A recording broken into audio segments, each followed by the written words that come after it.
Yo, what's up YouTube? This is popmonst3r, and today is January 25th, and I figured I'd just go over my world right now in Enigmatica. Oh, hell no. Hopefully that's not a sign of things to come, but I figured I'd record my world tour for Enigmatica 2 Expert Edition. That's right, I'm playing the Expert mode. All the recipes are switched up, the game's a little harder. I've been playing this a ton, and I really just wanted to document where I'm at in this game. If you've played this, and there's just something I'm doing just obviously wrong or anything like that, let me know in the comments. Let me know some optimizations I can add to the base, anything like that.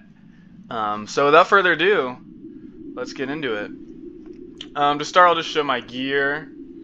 The armor I'm wearing is just stuff I've harvested off of mobs, so it's kind of just a random assortment of things.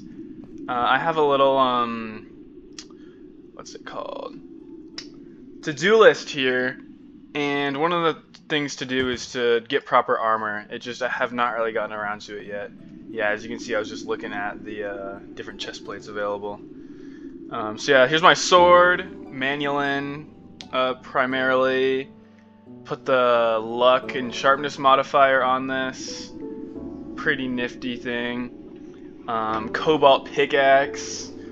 Grandmaster level. I've been using this shit a lot. Obsidian hatchet. And then an alamite shovel.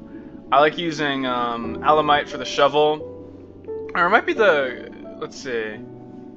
Yeah, I think the Certus quartz is what gives it this ability to break entire rows of gravel and sand at a time, and I think that's really valuable in a shovel, so I've been holding on to that. Certus quartz battle sign, wooden tool rod for the ecological trait. I don't like making new shields all the time, so it's always repairing itself, which I love. And then the backpack, we kind of just like to hold food in here primarily, but we also have a Manulin Ardite hammer for some heavy-duty vein mining, as well as ender pouch, slime boots, and a scanner. Yes, that's my inventory.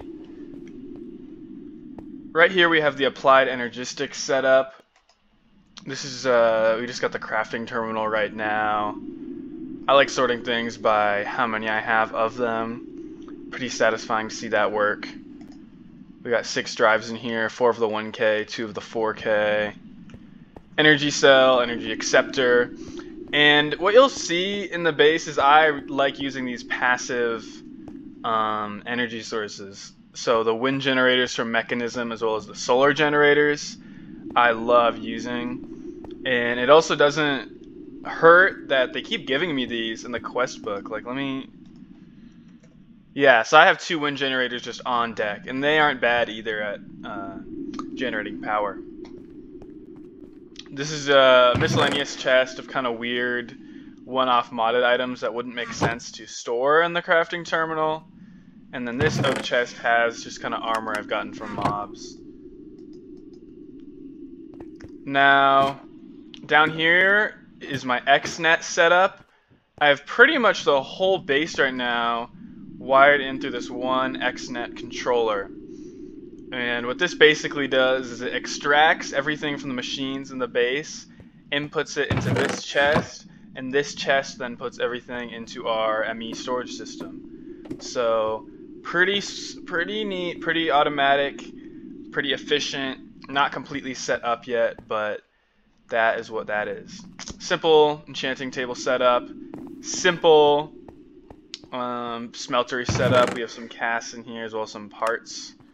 Here's our stations. And this chest, this is kind of the project chest, so whatever I'm working on, I store the items necessary for it in this chest. And the base is mostly segmented by the mod it's in. So this kind of started as just like the vanilla chunk. It's a chunk base. And this is the Tinker's Construct stuff. It kind of ended up getting put in there. But over here, the first mod we played through in the mod pack, which we're not done with. We're not really done with any of them yet. We're still pretty early on. But this is the immersive engineering chunk. But we do have the advanced rocketry presser from before we had this one, the metal press. And as you can see, there's like a little cable taking this down there. So when we do an operation on the metal press, it will automatically put it into our storage for us. Yeah, and we got the coke oven, engineer's workbench, and of course the improved blast furnace. And as you can see, we have some X-net cables taking both the slag and the steel we produce out of the device. Pretty sweet. Over here we have some pretty primitive crops growing. Wheat, beetroot, industrial hemp, whatever. Nether portal. And this right here is something I just found on the ground. This is the pitcher plant. This counts as an unlimited water supply. So I just right click a bucket on there and it fills with water. Next up is Mechanism. Mechanism is one of my favorite mods. I haven't gotten everything I want to do yet in this pack, but that's okay. As well as the quartz grindstone from AE2. We have 2 wind generators and a solar generator, kind of powering everything from this mod right now. We have the osmium compressor, the crusher, the energized smelter, and the enrichment chamber. Most of the ore processing gets done right here for the ore doubling.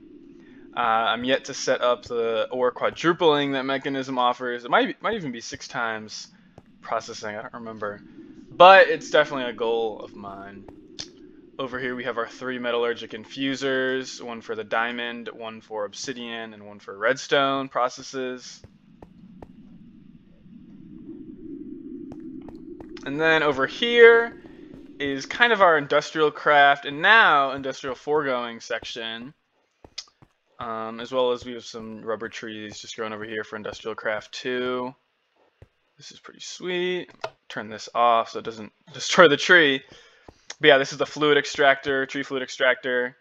It's going to extract fluid from this tree, latex that is. And when this is on, channel it into the latex processing unit, which is hooked up to an infinite water source, which produces tiny dry rubber, which I just started this mod, which is why it's the only machine over here. But right now it's empty, but we have powering this. If we take a trip to the Nether, do I want to? Yeah, fuck it. Let's check out the Nether.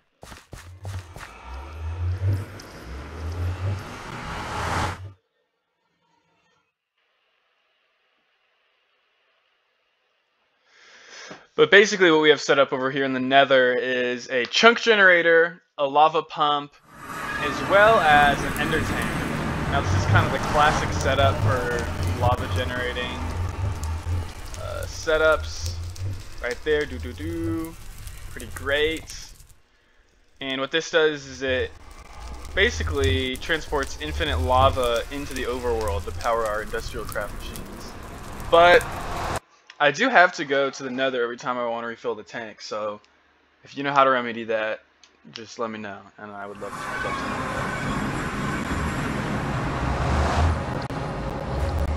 Alright, back in the overworld. Yeah, now the tank is full. Hooked up to the geothermal generator. Fantastic, generating that power. And we're filling up our advanced energy cube. Lovely. Over here we have the inscriber from AE2. Not actually hooked up right now. I don't know how that happened.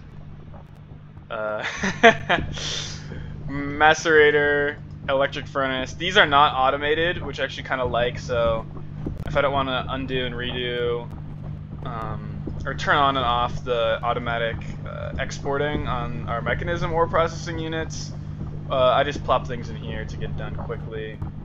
We also have the extractor, compressor, and metal former over here. Pretty cool mod. I haven't really, you know, Industrial Craft is a classic, but it hasn't been until this pack that I've really gotten a chance to understand it and use all these machines. Next up is Forestry. This is another mod, classic mod that I'm getting around to kind of for the first time now. We have a biogas engine powering things, the fermenter, the squeezer, and the carpenter, as well as, excuse me, the thermionic fabricator. All new blocks to me. But I'm excited to be playing with the forestry mod. It's a little intimidating, I'll admit. With a name like forestry, you think it would be pretty simple and cute and foresty. But no, it's pretty advanced. I haven't done the bees ever. I know it's a staple of the modded shit, but I haven't done it. So I'm excited to kind of get into that in this mod pack in Enigmatica 2 Expert. Now lastly, over here, we have the Actually Additions chunk. We have a solar generator from Mechanism powering this chunk right now. With an advanced energy cube kind of acting as a buffer, storing all our RF so this functions in the nighttime. Energizer for filling up our tools, as well as the classic atomic reconstructor. Nice. And the Actually Additions Empowerer as well. Pretty cool thing. Actually Additions is a favorite of mine. You love to see it. Let's see. But yeah, that's, for the most part, that's the base. I'll show you our quest book here, how our progress is looking. I hear a zombie. Oh man! I wonder where he spawned. That's no good. I wonder if he came from down there. But yeah, here's our progress. We've gotten most of the way through this beginner chapter. Here we are in industrial craft. Here we are in the gates, so you can kind of see where we're at. I'd say we're about a third of the way through the mod pack. Next up, we're going to get into RF tools, thermal expansion, nuclear craft definitely, as well as the magic mods. I haven't really delved into any of these yet, but I love the magic mod. Stormcraft might be my favorite mod of all time. I just love the aesthetic of this one. But yeah, that was my Minecraft modded world Let's Play showcase. I love this fucking game. I look forward to playing this game when I'm at school. And I just wanted to share this with everyone who cares about what I'm up to. Because this is what I'm up to, and it's sick. And I'd love to talk to anyone who plays this, or modded Minecraft, period. If you got any tips for me, if you got anything you recommend, anything you notice about the base, let me know. I'd love to talk to you about it. But this has been Enigmatica 2. I'm popmonst3r, signing out. Thank you.